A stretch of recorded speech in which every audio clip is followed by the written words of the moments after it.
Bismillah, Assalamualaikum warahmatullahi wabarakatuh. Waalaikumsalam Alhamdulillah warahmatullahi hamdan wabarakatuh. katsiran thayyiban barakan fi kama yuhibbu rabbuna wa yardo. Asyhadu an la ilaha illallah wahdahu la syarikalah wa asyhadu anna Muhammadan abduhu wa rasuluh. Amma ba'd. Pendengar dan pemirsa radio dan TV An-Nasihah, Sakinah dengan Sunnah, apa kabar semuanya? Hari ini Sabtu tanggal 6 Juni 2026. Kembali lagi saya menemani Anda dalam program Obat Obrolan Sehat, sebuah ruang berbagi di mana kami menghadirkan narasumber yang terpercaya untuk menjawab pertanyaan-pertanyaan yang sering muncul di masyarakat, tentunya seputar permasalahan kesehatan.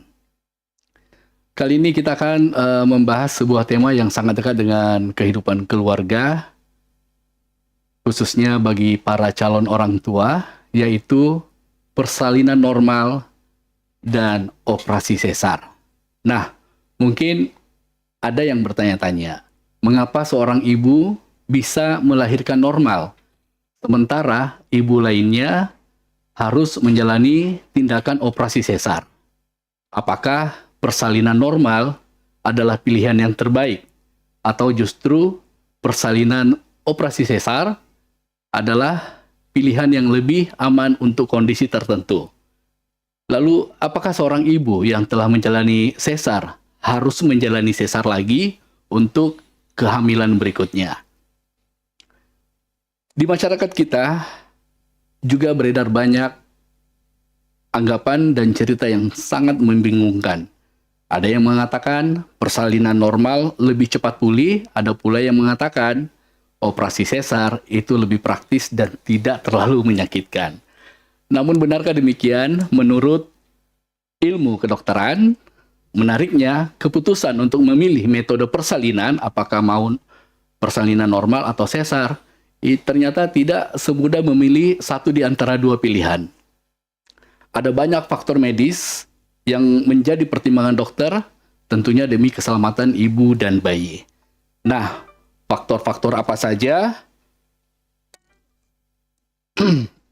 Faktor-faktor apa saja yang menjadi pertimbangan dokter, dan kapan persalinan normal atau kapan tindakan sesar akan diambil? Untuk mengupas tuntas pertanyaan-pertanyaan tersebut, alhamdulillah telah hadir bersama kami di studio. Beliau adalah Dr. Dedi S. Razak, SPOK. Assalamualaikum, Dok. Waalaikumsalam warahmatullahi wabarakatuh. Bagaimana kabar, Dok? Alhamdulillahirabbil alamin. Ahlan wa sahlan, Dok.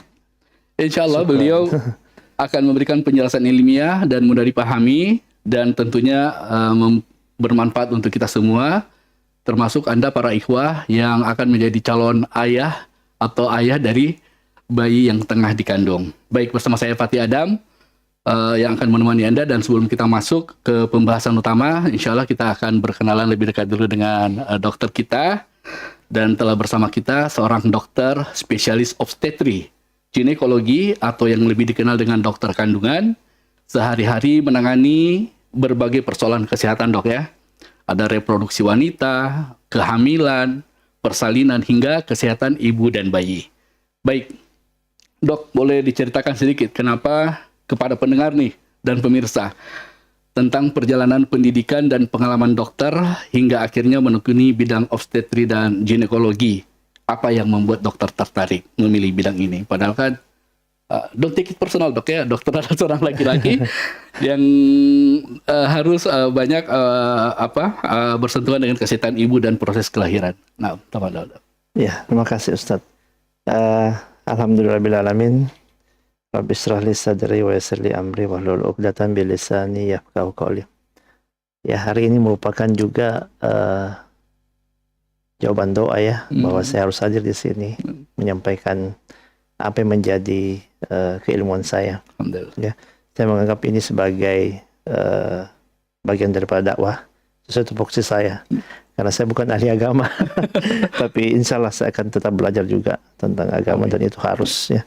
Kemudian karena ada amanah, maka ilmu ini harus dibagikan supaya kedepannya semuanya baik, ya. Nama saya Dr. Dedi S. Razak, spesialis obstetri dan ginekologi, magister kesehatan. Saya lulusan Unhas ya. Saya masuk pendidikan Obgyn itu tahun 2014 Januari dan menyelesaikan dan mendapat gelar SPOG itu 2018. Setelah itu saya mengabdikan diri bertugas sebagai wajib kerja dokter spesialis di Papua. Jauh di Papua. Ya, di Papua, yaitu di Pegunungan Bintang ya, atau Kabupaten Oksibil. Ya, merupakan area yang sangat terpencil dan mengkhawatirkan waktu itu ya, karena memang di sana lagi aktifnya OPM ya. KKB. Sebenarnya saya tidak pernah berharap akan ke Papua, tapi waktu saya masih dokter umum, sempat saya kepikiran berdoa, ya Allah semoga saya bisa kesempatan ke Papua. Saya mau melihat daerah ini, primitif ini, dan alhamdulillah di tahun 2018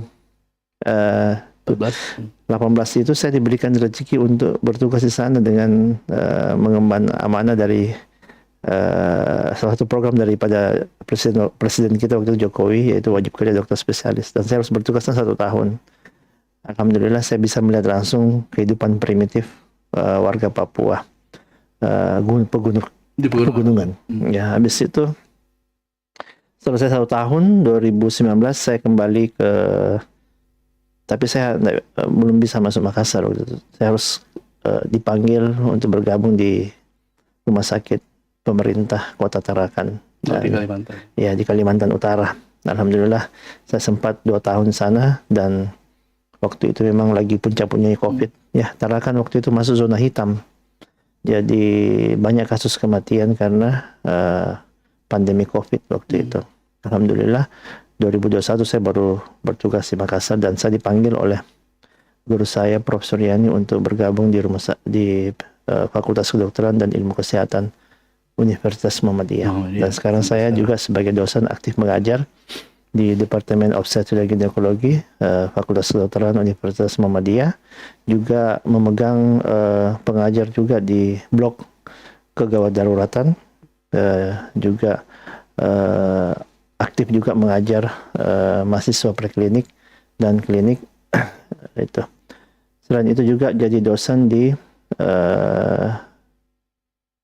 pendidikan dokter spesialis emergency medicine. Ya. Di mana, Dok? Pendidikan dokter spesialis emergency medicine. Jadi kegiatan saya selain mengajar di kampus juga di rumah sakit. Saya sekarang alhamdulillah di rumah sakit PKU Muhammadiyah Unismu Makassar di Rumang Polong, juga di salah satu rumah sakit ibu dan anak di Sudiang, dan di rumah sakit milik perhubungan, rumah sakit PIP. Jadi hampir tiap hari saya mengurus istrinya orang sebenarnya. Seperti itu. Jadi memang perjalanan sampai detik ini tuh semuanya karena kuasa Tuhan, ya, kuasa Allah Subhanahu Wa Taala. Kenapa juga saya memilih profesi sebagai dokter spesialis obstetri dan ginekologi? Karena sebelumnya saya sering terpapar dengan kasus-kasus kegawat daruratan ibu dan bayi. Waktu dulu ya masih dokter umum, itu sering mendapat kasus, hingga suatu ketika guru saya sudah almarhum, namanya Dr. Nurdin Perdana, meminta saya untuk mendaftar masuk pendidikan dokter spesialis obstetri dan ginekologi. Ya, semoga ini amal jariahnya beliau berjalan terus dan diterima Allah Subhanahu Wa Taala. Jadi apa yang saya lakukan hari ini itu berkat beliau juga. Itu namanya Dr. Nurdin Perdana. Dulu beliau direktur rumah sakit Wahidin. Seperti itu. Jadi kenapa saya sampai detik ini bertahan sampai di sini? Salah satu karena nasihat dan arahan beliau. Seperti itu. Mungkin ya. Alhamdulillah saya sudah punya keluarga, anak 3. Saya tinggal di perumahan Angin Mamiri, Jalan Arupala. Arupala ya.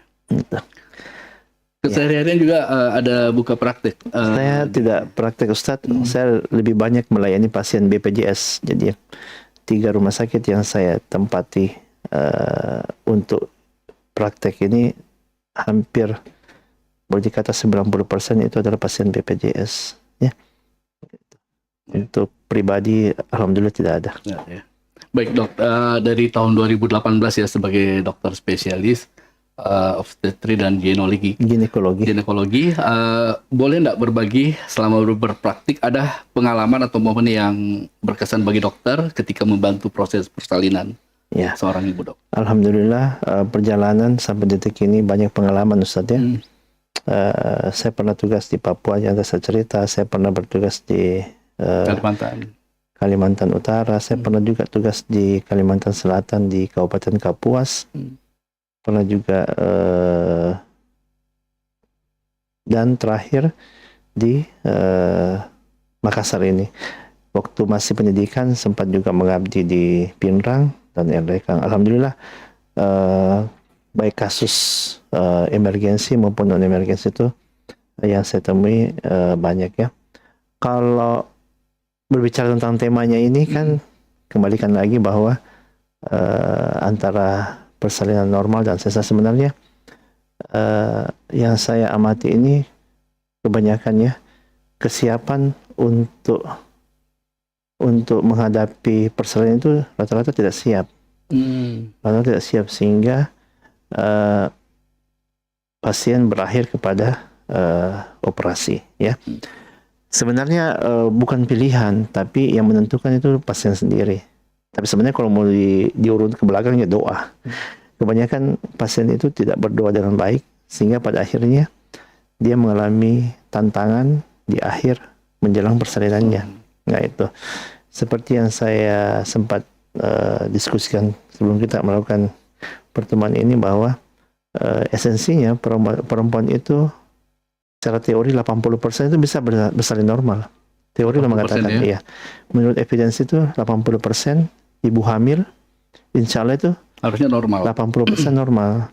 Hanya saja mulai dari trimester pertama, kedua dan ketiga itu persiapannya tidak bagus. Nah itu ada karena memang penyakit sebelumnya atau kondisi fisiknya atau pemahamannya yang keliru ya, kemudian kondisi bayi, janin dalam kandungan maksud saya,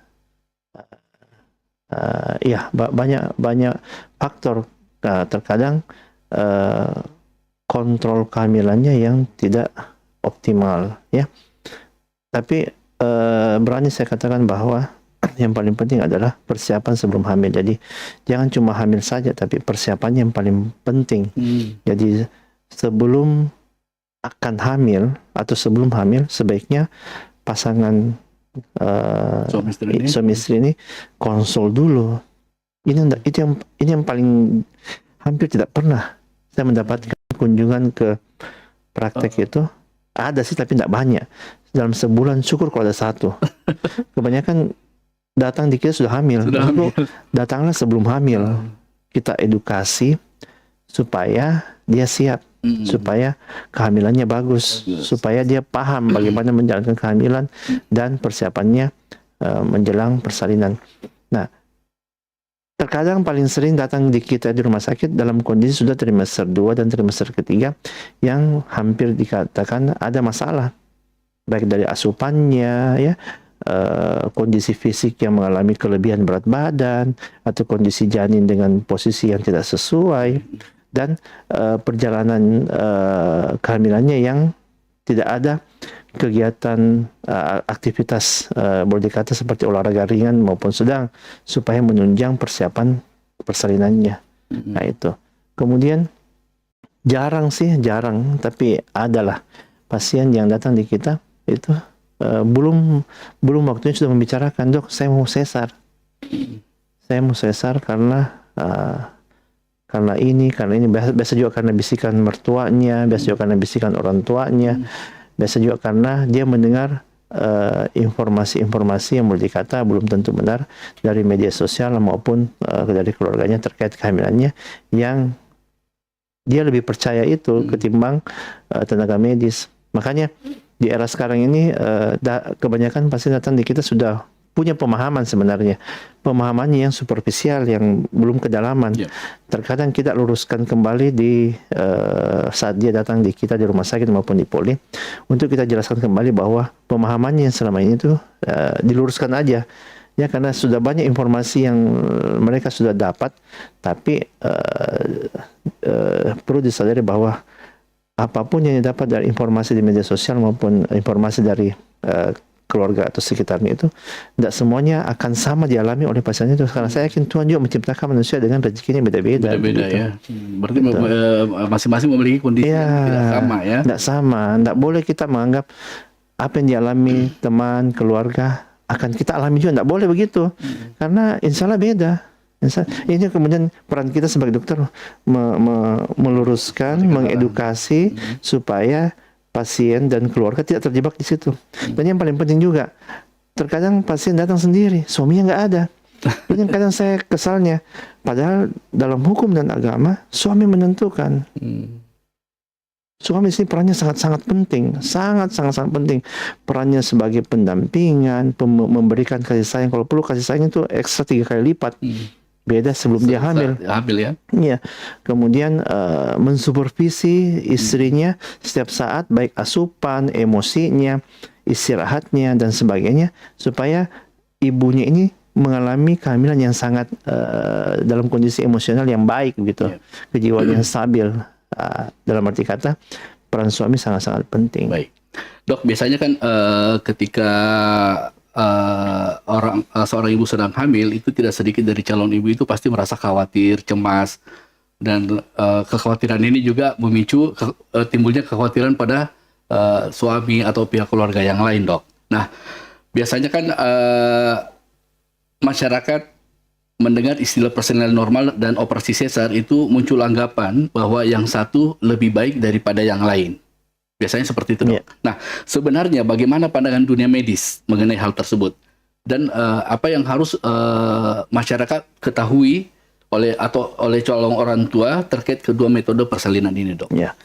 Jadi semakin peradaban ini semakin maju, informasi semakin maju, dan fasilitas SDM juga semakin maju, maka sudah bergeser ini pemahaman bahwa persalinan normal itu, saya melihat persalinan normal sudah mulai bergeser. Artinya kalau dulu-dulu itu zamannya masih guru-guru saya ya, di Objen itu masih banyak yang rata-rata prepare untuk persalinan normal, begitu, ya? Bahkan kekeh untuk persalinan normal. Apalagi tadi dikatakan bahwa potensi untuk persalinan normal itu sebenarnya epideminya 80% gitu. Ya, itu teori sekali itu evidensi itu 80%.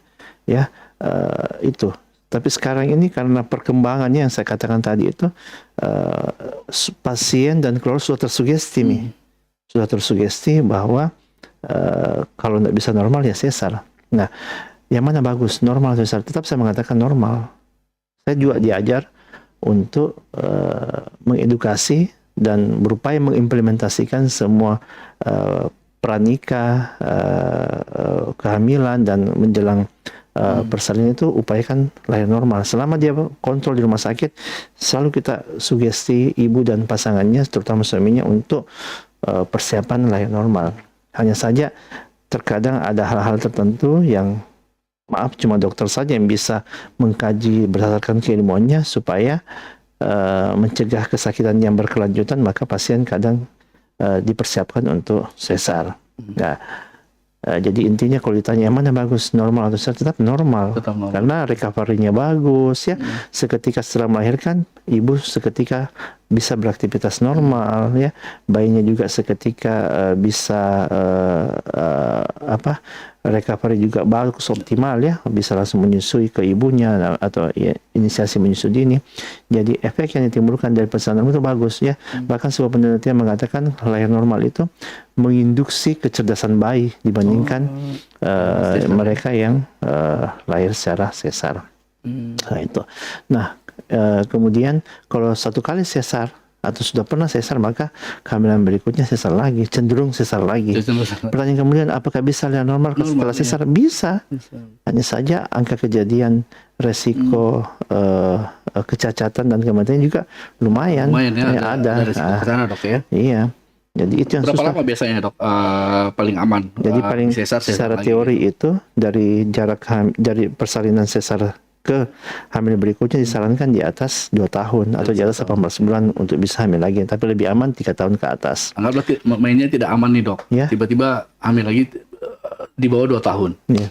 Berarti Iya. itu Kalau dipastikan pasti sesar. iya, bukan dipastikan, insya Allah akan sesar lagi. Tidak bisa kita mengatakan pasti, ya karena pasti itu milik Tuhan. Jadi secara teori mengatakan kalau kurang dari 18 bulan maka sebaiknya sesar. Tapi kalau di atas 18 bulan masih bisa ada upaya untuk trial dicoba untuk lahir normal. Tentunya melihat kondisi ibunya, ya fisik maupun emosi, kemudian kondisi janin itu. Baik. Seperti itu. Pendengar dan pemirsa radio dan TV Nasiha, dimanapun Anda berada, Anda sedang mendengarkan Obat Obrolan Sehat, menghadirkan narasumber kita. Beliau adalah Dr. Dedi Razak Espok, ahli kandungan, dan tema kita kali ini adalah pembahasan persalinan normal versus operasi sesar. Dan seperti biasa di program acara ini kita ada interaktif. Silakan buat Anda yang ingin nelpon di 0811413636. Silahkan dikirim pertanyaannya atau nanti juga bisa Anda bertanya langsung di nomor yang sama di 0811413636. Baik, dokter, saya yakin ini pertanyaan bisa mewakili rasa penasaran banyak pendengar di rumah. Ya. Karena terkadang keluarga pasien berpikir, coba tunggu sedikit lagi. Ini yang ingin melahirkan normal, dok. Siapa tahu bisa lahir normal.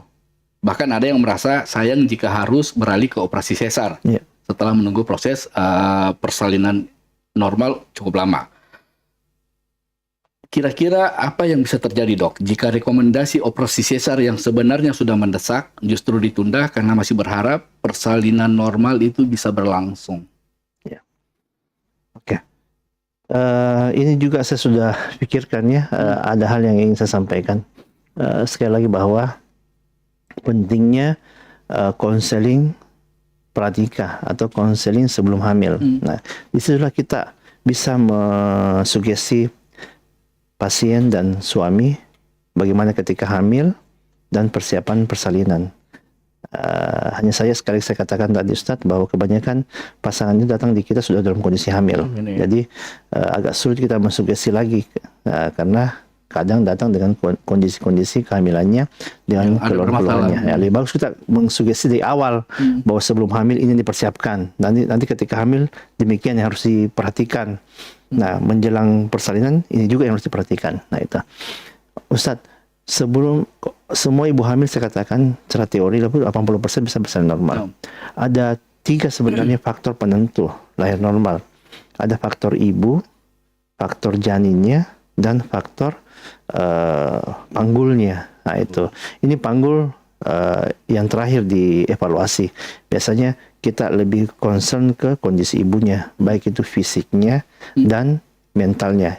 Contoh fisiknya, kelebihan berat badannya, ya, apakah selama hamilnya berat badannya berlebih atau tidak, atau dia mengalami obesitas berlebihan karena asupannya tidak terkontrol, atau kondisi ibu dengan kelainan panggul, ya, atau kondisi ibu dengan ada penyakitnya, ya, misalkan penyakit jantung kah, atau penyakit paru kah, atau penyakit yang menyangkut metabolisme. Nah, itu yang kadang tidak mendukung untuk bersalin normal. Itu yang kita perhatikan. Yang kedua, janinnya. Bagaimana kondisi janin dalam kandungan? Apakah sesuai dengan usia kehamilan? Beratnya sesuai dengan usia kehamilan? Bagaimana posisi janinnya? Berapa jumlah janinnya? Apakah 1, 2, atau 3? Ya. Paling banyak berapa dong biasanya? Ya, jadi kehamilan yang lebih dari 1 itu bukan kehamilan normal, itu kehamilan patologis. Bahkan kalau ada pasien saya dengan kehamilan kembar atau gemeli, wah, saya pasti stres itu karena akan banyak muncul persoalan. Jadi terkadang pasien lucu juga, oh 2 jadinya, 2 kehamilan, wah 2 bayinya, wah senang dia, padahal kita khawatir karena beresiko. Nah, yang ketiga masalah panggul. Nah, ini kita harus evaluasi bagaimana panggulnya, bagaimana tulang panggulnya teraba atau tidak, bagaimana dia punya jaringan otot panggul dasarnya mendukung atau tidak untuk persalinan normal. Jadi 3 komponen ini mendukung. Yang sebenarnya satu lagi namanya psikis. Psikis yang menentukan, mental, ya mental. Kalau ibunya di awal kehamilan sudah banyak negatif thinkingnya, ya, kurang berdoanya, terlalu banyak sugesti yang tidak bagus, sudahlah, kemungkinan walaupun 3 peta yang tadi mendukung, tapi ini yang tidak mendukung, sudah akan berakhir juga sesar. Jadi kita sebagai dokter organ itu kita mengevaluasi 3 itu. Bagaimana kondisi ibunya? Oh bagus, tekanan darah bagus, porsi berat badannya stabil, penyakit lain tidak ada. Kemudian bekas-bekas operasi kandungannya tidak ada, alhamdulillah. Kemudian jadinya bagaimana, letaknya bagaimana, air ketubannya bagaimana, apakah ada lilitan tali pusat atau tidak. Itu bagaimana kondisi janinnya, apakah ada kelainan atau tidak. Kemudian nanti terakhir ketika dalam kondisi persalinan baru kita evaluasi panggulnya mendukung atau tidak. Jadi untuk mencegah kelainan yang menyangkut 3 ini, itu selama awal hamil sampai menjelang persalinan kita evaluasi itu. Dan kita cegah memang apa-apa yang bisa menyebabkan ketiga ini aman. Misalkan nih, perhatikan asupannya, dari awal hamil sudah harus banyak kegiatan olahraga supaya apa? Jantungnya, parunya, serta ototnya kuat nanti menjelang dia persalinan. Karena ingat Ustaz, ini teori mengatakan juga orang yang akan bersalin normal itu setara dengan pelari maraton. Teori mengatakan ini, ya, orang yang akan bersalin normal, ketika dia sudah mengalami kontraksi mau bersalin normal itu dikatakan, teori mengatakan itu setara dengan pelari maraton yang harus berlari 42 kilo. Kalau pelari maraton itu kan dari awal, dari menjelang dia akan berlomba maraton, dia harus siapkan asupannya, dia harus olahraga, dia jaga betul makan minumnya, kalorinya, protein dan sebagainya, kemudian tidurnya dia jaga juga. Nah, ketika dia akan hari itu di mana dia harus berlomba, lari maraton ya, sejauh 42 km, nanti menjelang garis finish atau pembukaan lengkap, sama itu. Dia harus kerahkan semua tenaganya supaya mencapai garis finish dengan waktu yang sesuai. Itulah bagaimana perjuangan ibu itu setara dengan pelari maraton. Ya. Jadi ibu hamil itu yang akan bersalin dari awal dia hamil pembukaan 1 sampai pembukaan lengkap. Nah, bagaimana dia men-saving energinya supaya bisa melahirkan bayinya saat pembukaan lengkap. Nah, itu yang jadi sebelum ibu itu mengalami kondisi mau bersalin, 3 ini harus dijaga baik-baik. Ya, fisik ibunya, mental ibunya, kondisi janinnya, dan bagaimana nanti panggulnya saat dia mau bersalin. Ya, itu memang PR kita ini dokter dan tenaga bidan itu banyak sebenarnya. Ya, itu kendalanya juga kadang di lapangan pasien datang sendiri, datang suaminya, sehingga kita mengedukasi, edukasinya ibunya saya dengar, tapi datang suaminya. Jadi suaminya juga tidak ada peran pengawasan, sehingga kadang terlewatkan beberapa nasihat-nasihat kita. Betul. Tadi dikatakan bahwa sebenarnya untuk mendapatkan persalinan normal itu memang sebelum terjadi kehamilan ya. Mungkin bisa dikasihkan sedikit bocoran-bocoran dok, apa-apa yang harus disiapkan oleh seseorang memasuki perencanaan untuk memulai kehidupan. Ini yang paling penting ya, dia agama mengatakan sebelum hamil sebaiknya berdoa dulu. Ya, penting berdoa bahwa semoga kehamilan ini diberkahi Allah Subhanahu wa taala, banyak yang mendoakan supaya generasi yang lahir ini betul-betul generasi yang soleh dan soleha. Doanya sederhana, Rabbi habli minas solihin. Kalau tidak tahu doa itu ya istighfar saja, perbanyak istighfar. Ya, itu doa yang paling utama. Ketika akan kumpul sama suami, berdoa. Semoga diberkahi, ya. Nah, itu. Nah, ketika hamil, ya, cuma 2 kuncinya itu, Ustaz. Supaya berkah ini kehamilan tak, dan berkah juga persalinan tak. Kalau ujung-ujungnya persalinan akan normal atau sesar, ya itu dalam bagian Lauh Mahfuz ya Ustaz ya. Tapi kan tidak boleh kita nanti pasti, tidak boleh kita bilang pasti. Keliru itu kalau kita pasti bisa, tidak boleh. Kalau ada dokter mengatakan pasti bisa normal, tidak bisa, karena kata pasti itu bahaya. Seolah mengesampingkan kuasanya Tuhan. Makanya saya selalu bilang sama pasien dan keluarga, insya Allah Pak berdoa Ki. Ya, karena saya ini dokter bukan hal yang memberikan kepastian. Saya ini cuma perantara Ji, yang punya kuasa Tuhan. Ya, makanya kuncinya doa. Di awal akan hamil, saat hamil kuncinya doa. Apa mau tak minta Ki. Nah, selanjutnya selain doa adalah apa Ustaz? Usaha. Usahanya apa ini? Kontrol ke dokter, kontrol ke bidan, ya. Nah, banyak yang harus diperhatikan. Pertama, nutrisi hati, ya. Bagaimana kita meyakinkan emosi pasien dan suami supaya bisa menjalankan kehamilan dengan baik dan rileks. Tentunya banyak berdoa. Kemudian usahanya apa? Makan yang bergizi, perbanyak proteinnya, perbanyak asupan serat, makan yang serat tinggi dan antioksidannya, kemudian banyak minum air putih. Kemudian dari awal hamil menjelang persalinan, upayakan sudah mulai rutin olahraga. Kalau di buku KIA itu yang warna pink itu, ya minimal itu jalan pagi. Ya, itu harus penting itu aktivitas jalan pagi, karena itulah yang bisa menyehatkan tubuh kita. Saya katakan tadi, orang yang akan bersalin itu sama dengan pelari maraton, sama persiapannya juga pelari maraton. Dia harus melakukan olahraga latihan, ya, pergangan otot, seterusnya itu sama. Kemudian asupannya dijaga. Yang paling penting asupan. Kebanyakan itu ibu hamil mengalami kesakitan, ya, karena kehamilannya, karena kelakuannya yang keliru, itu karena asupannya yang keliru. Seperti kebiasaan buruknya makan mie ayam, bakso, petolan, makan minuman-minuman bersoda, ya, yang over ya, ini ya, berlebihan. Paling sering itu begini keluhannya, ibu, kenapa ibu paling sering makan apa nih? Ini dok, saya sering minum just juice karena kepanasan. Memang ibu hamil akan merasa geram, memang karena kehamilannya secara hormonal, ya. Makanya dia hampir tiap hari minum just juice. Yang just juice yang di blender. Akhirnya apa? Di trimester akhir dia mengalami kesakitan, yaitu tekanan darah tinggi atau keracunan kehamilan. Juga ibu hamil itu dia ngidam, tiap hari makan mie ayam.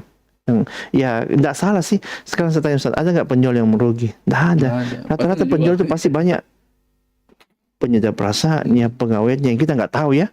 Sehingga nikmat. Itu yang biasa kadang menyebabkan ibunya mengalami kesakitan. Seberapa karena asupan yang keliru. Asupan yang keliru ini terhadap janin, dok. Ya.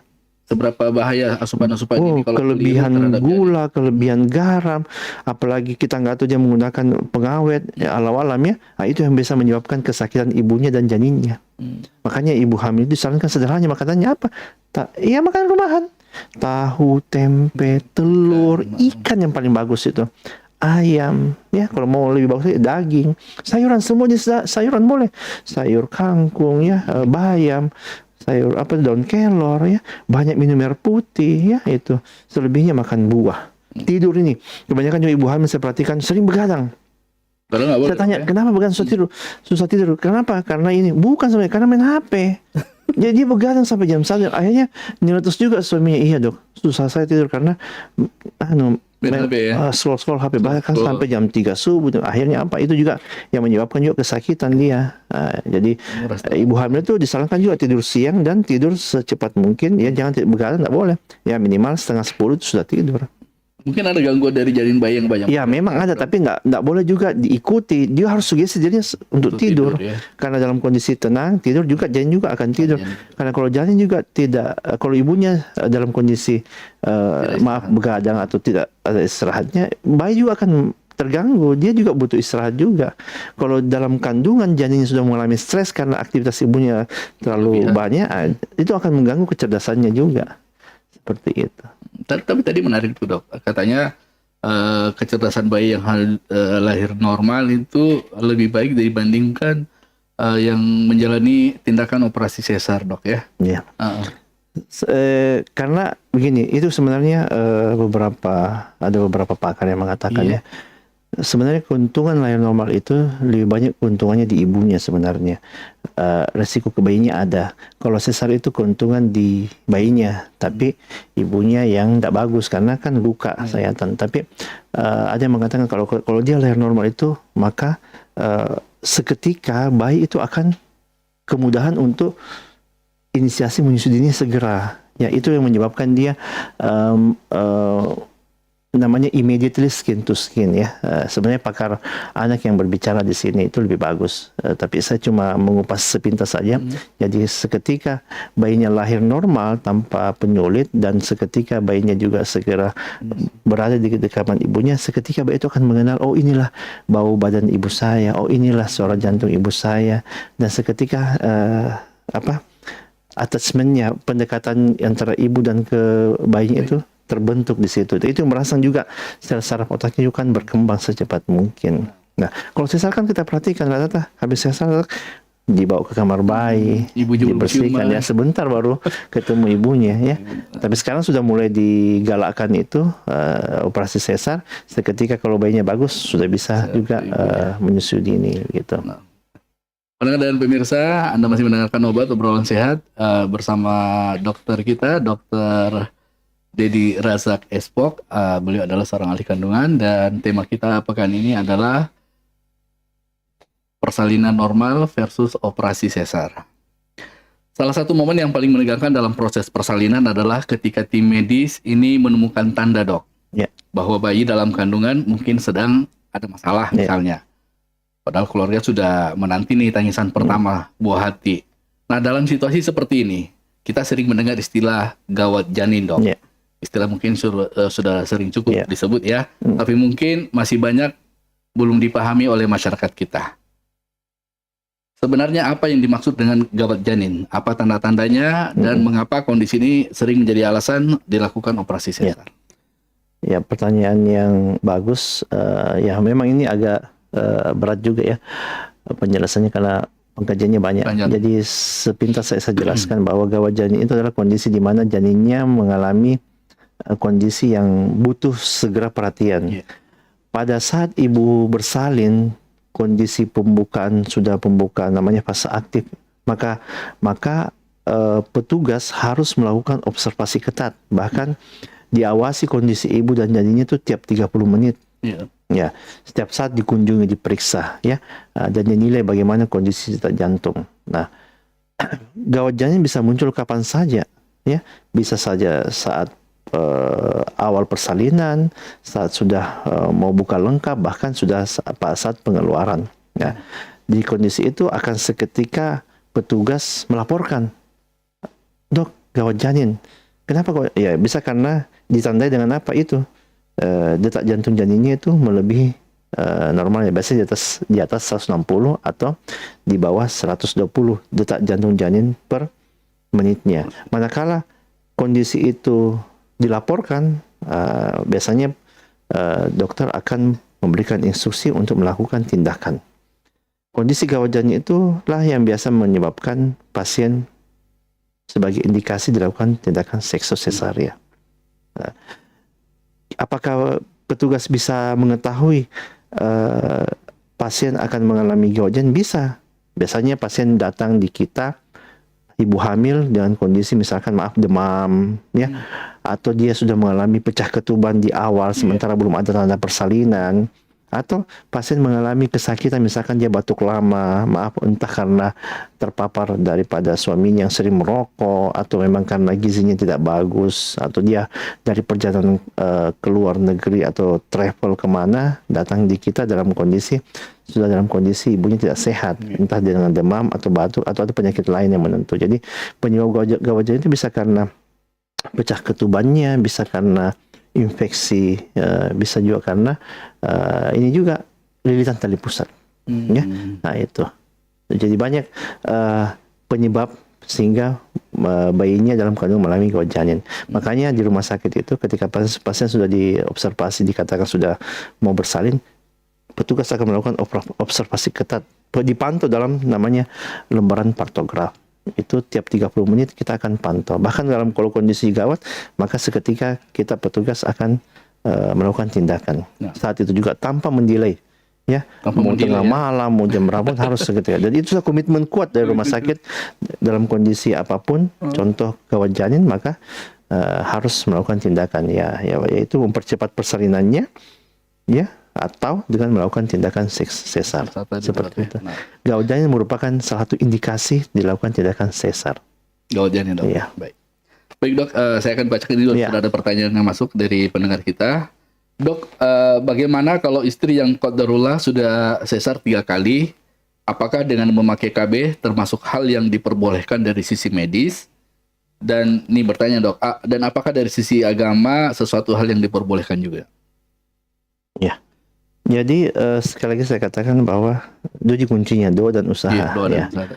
Kita berdoa semoga semua diberkahi, semoga dimudahkan. Sebabnya, Dok, itu intinya doa ini kunci utama. Yang kedua usaha. Nah, KB ini merupakan usaha. Ya, kita selalu mengedukasi pasien bahwa atur jarak kehamilan tak. Ya, ada beberapa pasien saya ini lucu, baru 6 bulan setelah sesar ya hamil lagi. Ya, ada juga, ya itu ujungnya menyesal, ujungnya mengeluh. Bahkan apa resiko yang biasa muncul, Dok, kalau begitu? Ya, apa resikonya? Kasihan bayinya. Masih menyusui, hamil lagi. Akhirnya apa? Beban psikologis ibunya, suaminya juga terbebani. Yang akan repot adalah masa depan daripada anak-anaknya. pasti dia akan keteteran itu. Ya saya selalu mengedukasi dari awal dia sudah hamil di datang kunjungan untuk kontrol kehamilan, saya sudah ancang-ancang, ibu nanti rencana KB apa, bagaimana rencana ke depannya. Ya kalau bisa berjarak lah, jangan terlalu dekat. Ya kalau mau menikmati masa-masa lucu anak, ya upayakan lewati 3 tahun ke anak baru hamil lagi. Cuma ini kadang pasti tidak mengerti, selalu menganggap oh iya nanti pedok KB-nya nanti. Orang berpikir 1 kali repot, Dok. Atau ada juga saya nggak pernah dapat yang saya kasihan itu bayinya nanti tidak terurus baik, ya. Ini yang biasa kalau ujung-ujungnya dikaji, ini biasa inilah mensimulasi kejadian-kejadian keretakan dalam rumah tangga, Ustaz. Banyak dampak yang bisa timbul ya. Sudah banyak persoalan begitu. Ibunya mengalami KDRT karena ibunya terbebani. Ya, sudah tidak becus mengurus anak-anak nih. Apalagi kalau di sesar. Kalau di sesar, mana lagi barusan di sesar, belum cukup setahun hamil lagi. Bukan repot, ya itu memang rezeki ya. Mungkin itu ujiannya Tuhan, tapi kan kita sebagai petugas dan sebagai manusia harus mengingatkan bahwa sebaiknya ya ber-KB supaya tidak kejadian yang terlalu dekat.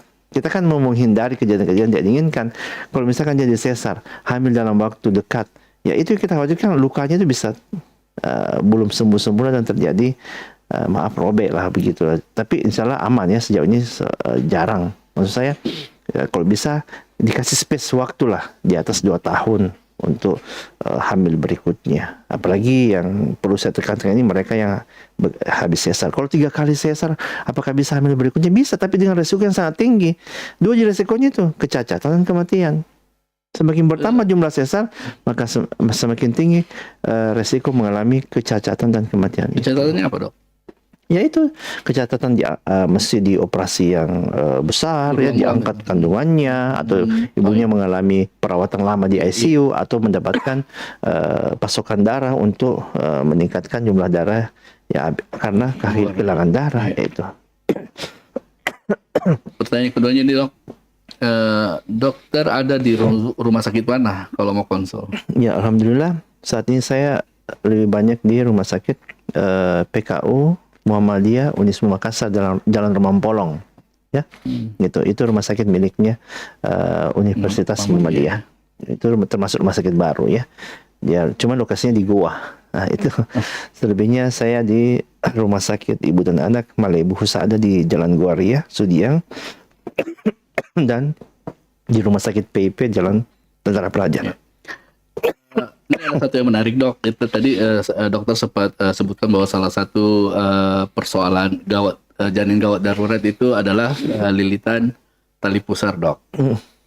Apakah semua lilitan tali pusar ini harus selesai dengan operasi sesar? Tidak. Atau mungkin bisa tetap lahir normal, Dok? Guru saya di kedokteran feto maternal Universitas Hasanuddin pernah mengatakan bahwa lilitan tali pusar itu bukan indikasi mutlak untuk sesar. Yeah. Apakah bisa kelihatan lilitan pada saat kontrol kehamilan? Iya, di USG kita kan bisa lihat. Yeah. Tapi lilitan tali pusar itu bukan indikasi mutlak untuk sesar. Ya, artinya masih bisa normal. Bisa normal. Persentasenya berapa biasa? Kalau presentasi saya belum baca ya. Yeah. Tapi intinya guru saya pernah mengatakan bahwa lilitan tali pusat itu mau 1 kali 2 kali bukan indikasi mutlak. Nah, makanya nanti kita amati saat persalinannya. Seperti saya katakan tadi, dia gawat janin. Sementara bagus. Kenapa pas saat sudah mau buka lengkap, pembukaan 10 kok tiba-tiba jantung janinnya meningkat? Kuat dugaan salah satunya karena mungkin lilitan tali pusat itu. Apakah lilitan tali pusat bisa terdeteksi pada saat kontrol kehamilan melalui USG? Bisa, tapi bukan juga jadi acuan bahwa lilitan tali pusat, sesar. Tidak begitu. Jadi bisa tetap melahirkan normal meskipun dalam kondisi terlilit. Iya, okay. Bisa. Aman ya? Insya Allah aman. Dicoba dulu. Nah, nanti makanya kita awasi terus tiap 30 menit kondisi janinnya bagaimana melalui pemeriksaan Doppler jantung janinnya. Diawasi ketat sampai dia buka lengkap, sampai dia persalinan. Gitu. Nah, saya melanjutkan pernyataan dokter. Bagaimana dok membedakan antara persalinan yang masih dalam batas normal dengan persalinan yang mungkin sudah tidak aman untuk ditunggu atau diteruskan gitu, Dok? Berapa lama biasanya? Nah, teori mengatakan kapan muncul kontraksi atau persalinan normal itu biasanya muncul di bawah 40 minggu. Normalnya di bawah 40 minggu. usia kehamilan berapa? 38, 39. Nah, manakala melewati taksiran, maka kita selalu menyampaikan ke ibunya, ibu datang ya, kalau perlu tiap pekan kita kontrol, kita evaluasi. Nah, kalau di atas 40 minggu sudah melewati taksiran, biasanya kita menawarkan ke ibunya induksi alami atau jika perlu tawarkan untuk sesar. Tapi kita tetap dulu induksi alami atau melalui induksi obat. Supaya muncul kontraksi. Karena repotnya kalau lewat bulan, pertama, kondisi air ketuban bisa keruh, ya. Kemudian cenderung bayi juga akan bertumbuh besar, ya. Banyak juga persoalan bisa muncul ketika sudah melewati taksiran persalinannya. Seperti itu. Seperti itu, Dok, ya. Baik, di masyarakat kita kan biasanya mereka mengira bahwa kalau bayinya sudah lahir, maka perjuangan dalam proses persalinan telah selesai. Padahal kan biasanya banyak masalah yang timbul setelah persalinan, Dok, ya. Mungkin pendarahan atau apalah gitu, Dok, ya. Nah, bagaimana tim medis bergerak cepat dalam kondisi seperti ini, Dok? Ya, melanjutkan yang tadi, jadi setelah lahir bayi, ibunya tentu akan lega, ya. Setelah perjuangan, alhamdulillah lahir bayi, mendengar hitungan detik bayinya menangis. Habis itu petugas akan serahkan ke ibunya untuk segera menyusu dini, ya. Segera kita dekatkan bayi itu di dada ibunya, ya, supaya ada segera keterikatan emosional, salah satunya itu. Nah, ada namanya fase yang sangat krusial 2 jam setelah melahirkan. Disinilah yang menentukan. Makanya kita harus observasi, bahkan diobservasi per 15 menit. Tanda vitalnya. Jadi tidak berhenti, Dok, tidak ya? berhenti. Untuk memastikan tidak ada komplikasi seperti perdarahan atau apa, ya. Atau pastikan itu plasenta lahir lengkap, apakah kontraksi bagus atau tidak. Makanya 2 jam setelah persalinan itu diawasi ketat. Per 15 menit, 1 jam pertama, dan per 30 menit 2 jam kedua. Nah, yang lebih tantangannya ini adalah bagaimana petugas mengedukasi ibunya supaya memberikan ASI terbaiknya.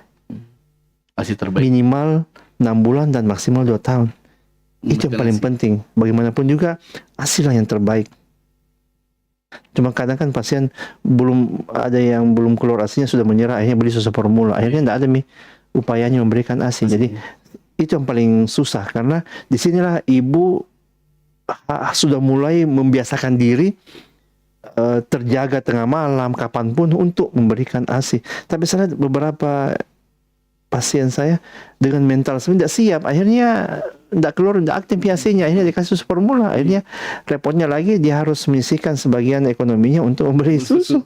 Padahal Tuhan sudah kasih anugerah ASI. Ada yang alami, ya.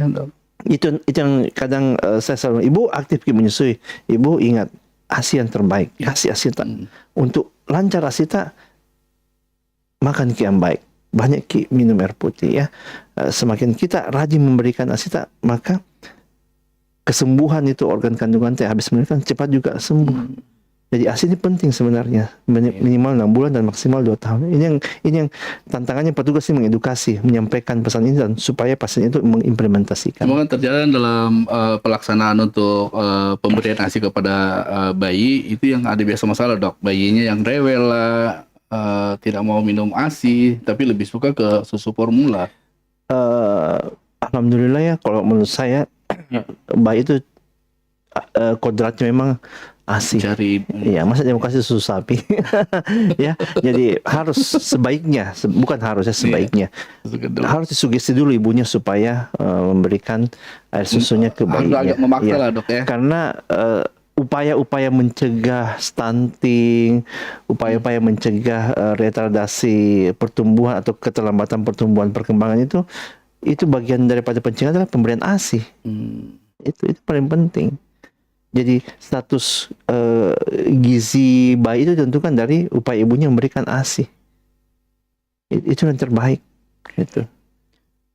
Jadi tetap harus diusahakan, Dok, ya. Harus, dimanapun sebaiknya. Bayi ini harus tetap. Saya selalu ASI dari sugesti pasien sebelum pulang, masih di perawatan setelah melahirkan, baik normal maupun sesar. Saya selalu sugesti. Bahkan kalau kontrol kehamilan setelah melahirkan, ibu bagaimana ASI lancar? Saya pastikan lagi produksi ASI-nya lancar atau tidak. Lebih bagus payudaranya bengkak karena bendungan ASI daripada tidak ada.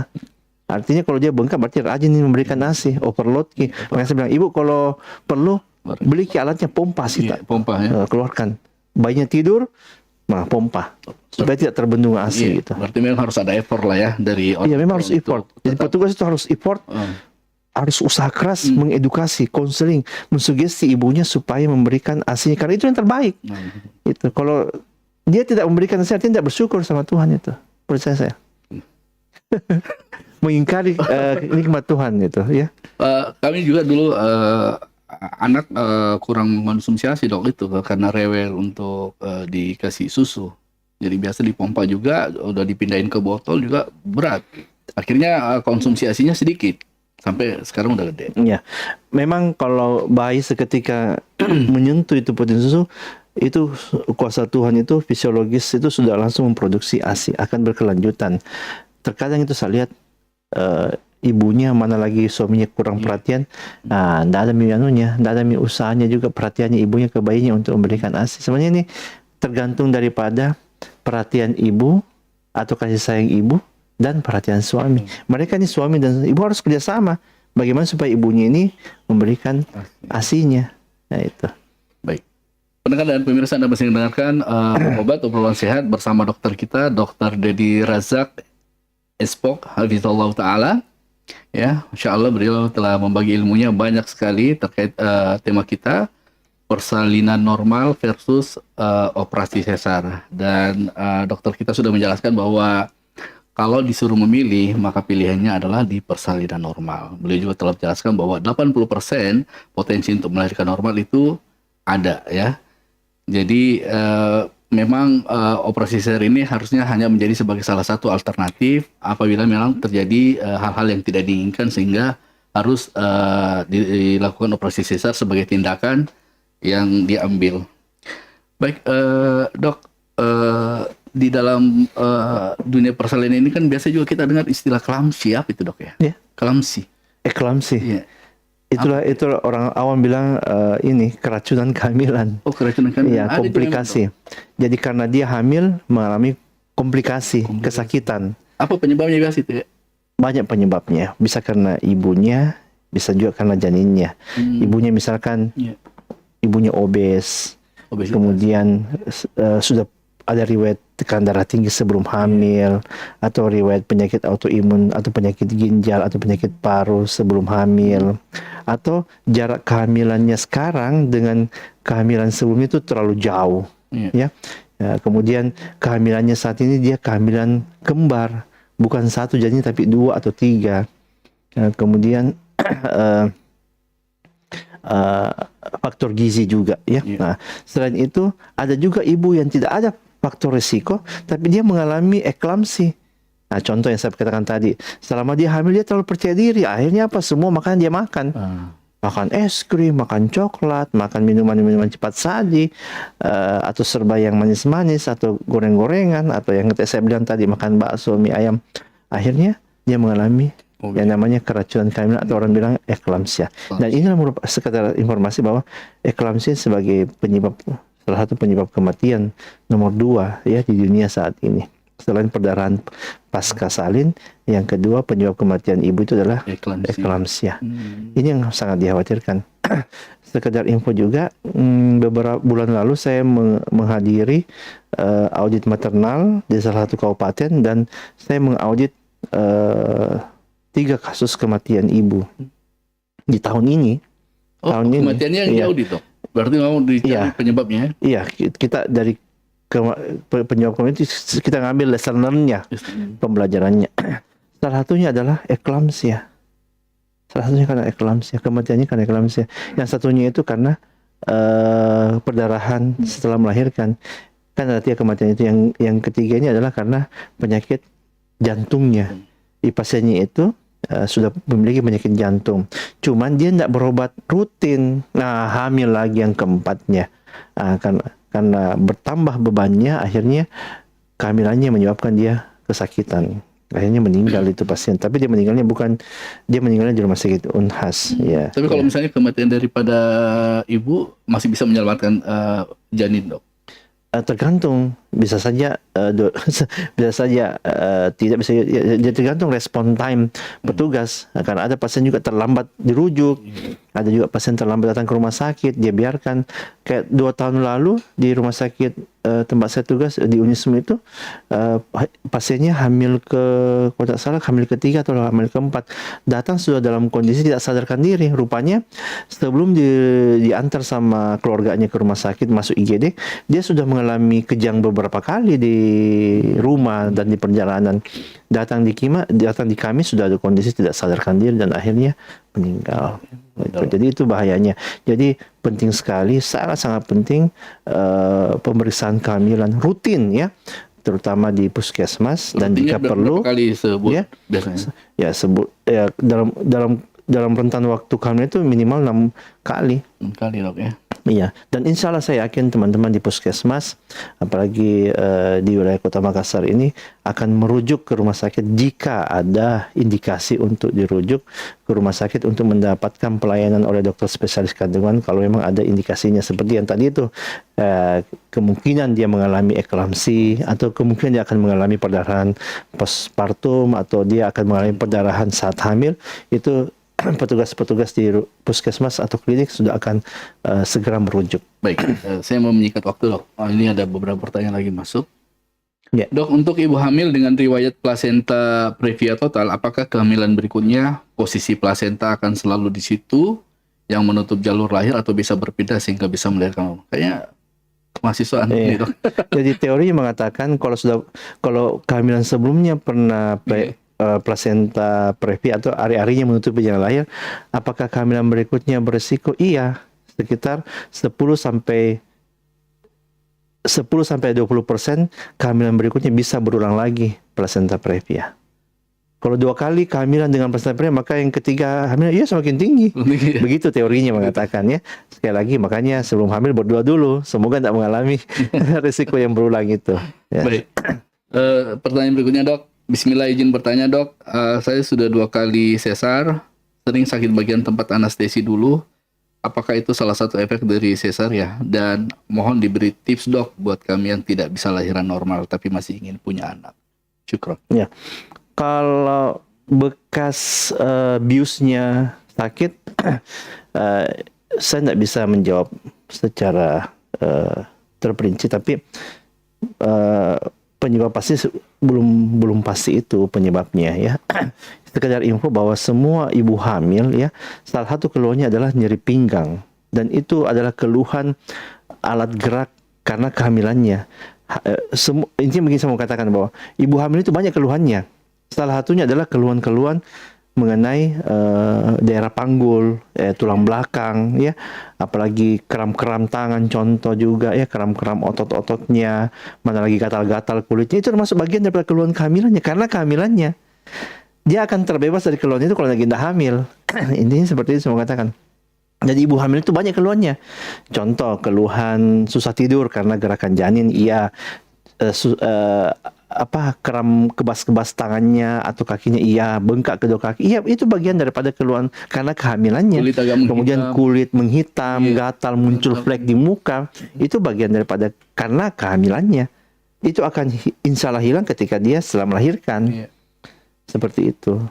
Jadi kan biasanya banyak juga bekas-bekas apa tuh ya dok ya? Bekas apa? Di badan istri. Iya. Itu karena kami kayak scar di perutnya itu ya, garis-garis di perut itu karena kehamilannya. Insya Allah akan hilang ketika dia setelah melahirkan. Berapa lama biasanya dok? Kok mungkin konsultasinya ke dokter lain? Kalau misalkan setelah melahirkan keluhan di kulitnya belum hilang ya, biasanya kita konsul ke kulit ya. Tapi alhamdulillah selama ini saya melihat pasien saya tidak ada kembali saya dengan keluhan itu. Jarang dia mengeluh karena di kulit di perutnya. Karena kan yang cuma lihat siapa suaminya. Iya, ngapain juga kita mau lihat? Kita kan sebenarnya ibu yang lihat itu suami tadi. Kenapa kita risih? Nah itu ya biasa masalah dok. Suami yang komplain. Ya lanjut kalau suaminya komplain ya. Kalau dia ke sel, iya. Masya Allah, barakallahu fiikum dok. Dari perbincangan kita hari ini, pendengar dan pemirsa, kita bisa memahami bahwa proses persalinan itu bisa diprediksi. Ada kondisi yang berjalan sesuai rencana, tetapi ada pula situasi yang mengharuskan dokter mengambil keputusan cepat demi keselamatan ibu dan bayi. Nah, di tengah berbagai kemungkinan tersebut, tentu wajar jika calon orang tua merasa cemas atau khawatir menjelang hari persalinan. Dokter, dari berbagai kondisi darurat yang mungkin terjadi saat persalinan, apa yang perlu dipahami nih oleh para calon orang tua biar tidak panik, Dok, dan dapat bekerja sama dengan tenaga medis untuk menghadapi situasi yang kritis gitu. Ya, intinya apapun kondisinya itu, di segala bidang ya, segi keuangan, sosial, politik, dan apalagi kesehatan, itu kita harus siap dalam kondisi apapun. Ya, kuncinya adalah banyak berserah diri. Minta sama yang kuasa, semoga dimudahkan. Semua kekhawatiran-kekhawatiran itu dihilangkan ya. Gangguan-gangguan kecemasan, kekhawatiran itu doa sama Allah supaya dikuatkan ya. Apa yang kita mau, karena Allah itu maha mendengar dan maha teliti ya. Hanya kepada Dia tempat kita meminta. Nah, selebihnya apa yang terjadi itu adalah bagian usaha. Kalaupun pada akhirnya seperti itu ya, artinya itu kuasa Tuhan ya. Ya, jadi doa dan usaha yang menentukan. Jadi sekali lagi saya katakan, persiapan sebelum hamil, persiapan hamil, saat hamil, dan persiapan menjelang persalinan, baik itu normal maupun sesar, tidak ada yang bisa memastikan pada akhirnya akan lahir normal atau sesar dan bayinya alhamdulillah sehat atau tidak. Itu dua kuncinya, doa dan usaha. Kalau ini tidak berjalan sinergis, aduh, sangat miris. Kelihatan itu Pak Ustadz, kelihatan sekali itu saat mana pasien yang siap secara mental, fisik, materi, segala macam lah, dan siap fisiknya menghadapi cobaannya di kamar bersalin. Kelihatan ya. Nah, ketika dia mengatakan hal-hal yang tidak sesuai, oh iya, ini pasien tidak paham ini. Kasihan juga. Ya, saya dia kadang suaminya, oh iya, suaminya sibuk ini, cari ini, tapi dia tidak mengimbangi dengan apa non medis seperti itu, mengajarkan bagaimana menghadapi cobaan-cobaan. Karena hamil itu kenikmatan sebenarnya atau ujian. Apakah kamu bersyukur atau tidak? Nah, itu menjalani kehamilan itu bagian daripada kenikmatan Allah Subhanahu wa taala. Makanya kita harus banyak bersyukur di situ. Caranya bagaimana ya? Kontrol kehamilan, makan yang bergizi, mendengar saran dokter ya, dan menyerahkan sepenuhnya sama Allah dan tenaga medis dalam menjalankan persalinan. Ya. Waktu kita sebenarnya sudah habis nih Dok ya, tapi saya mungkin agak curi dengan dua pertanyaan kecil. Dok. Siap. Biasanya kan ketika ada ibu hamil konsul ke dokter, biasanya dokternya tuh awal-awal udah nawarin nih, mau sesar nggak? Gitu kan, bahkan nyaranin sesar, bahkan juga mengedukasi kalau misalnya sesar punya rencana untuk sesar dibandingkan dengan tiba-tiba harus kena sesar di saat persalinan, itu beda biaya Dok. Ya. Alhamdulillah sekarang itu era BPJS ya, semua tindakan insya Allah sesuai indikasi ya. Kalau yang itu memang ada juga, artinya dalam pembicaraan khusus ya antara dokter dengan pasien ya, biasanya kayak saya ya, maaf saya tidak bicarakan nih, maksud saya mau menyamakan yang lain. Kadang saya melihat pasien ini udah kelihatan, oh iya niatnya tidak bagus ini, artinya mentalnya sudah mulai terganggu. Karena ditanya kemarin niatnya, berubah lagi nih sekarang. Biasanya memvalidasi itu 3-4 kali Ustaz. Kalau kunjungan ke saya, bagaimana Bu siapnya? Insya Allah berdoa kita, iya tapi gini. Sudah banyak keluhan ini. Itu juga biasa kadang mengganggu pas saat persalinannya. Di perjalanan saat dia kondisi mau bersalin, mana lagi keluarganya si A, si B, min saya begini, sebaiknya begini. Dia tidak percaya lagi sama kami petugas. Padahal kita sudah menilai dengan baik, insya Allah bisa ini.